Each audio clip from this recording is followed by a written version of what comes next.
नमस्कार. ड्रायव्हित भावमध्ये आपल्या सर्वांचं स्वागत आहे. ही वरची कमेंट बघा, त्यांनी काय कमेंट केली ते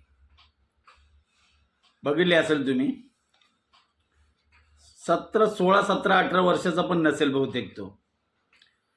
म्हणजे मी जो व्हिडिओ टाकला होता ना, तो बराबर निशाणा त्याला लागलेला आहे.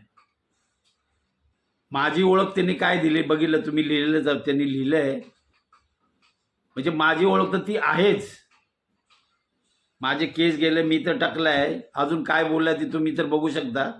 त्यांनी ह्या शब्दात मांडले. म्हणजे विचार करा त्याची मानसिकता काय आहे. म्हणजे त्यांनी त्याची ओळख करून दिली की ते स्वतः छपरी आहे म्हणून. स्वतः छपरी आहे म्हणूनच त्याला ती लागला नाही. एवढं इतका त्याला राग आलाय. म्हणजे नक्कीच त्याला ते बरोबर बाण बरोबर लागलेला आहे. आता त्याच्या पिढीमध्ये माझ्यासारखे कोण टकलं होणार नाहीत बहुतेक, किंवा जो पहिला शब्द जो वापरलाय तो त्याच्या सुद्धा घरामध्ये लागू होत असेल, किंवा त्याच्या अजून मिसरूट फुटली नाही म्हणजे त्याला त्याचा अर्थ सुद्धा माहिती नसेल बहुतेक. विचार करा. किंवा त्याच्या घरातले सगळे टकले होणार नाहीत. माझी ओळख त्यांनी दिल्याबद्दल धन्यवाद. पण बाण बरोबर लागलेला आहे निशाण्यावरती. म्हणजे मला वाटतं तू गावामध्ये असंच छपरीगिरी करत फिरतो वाटतं.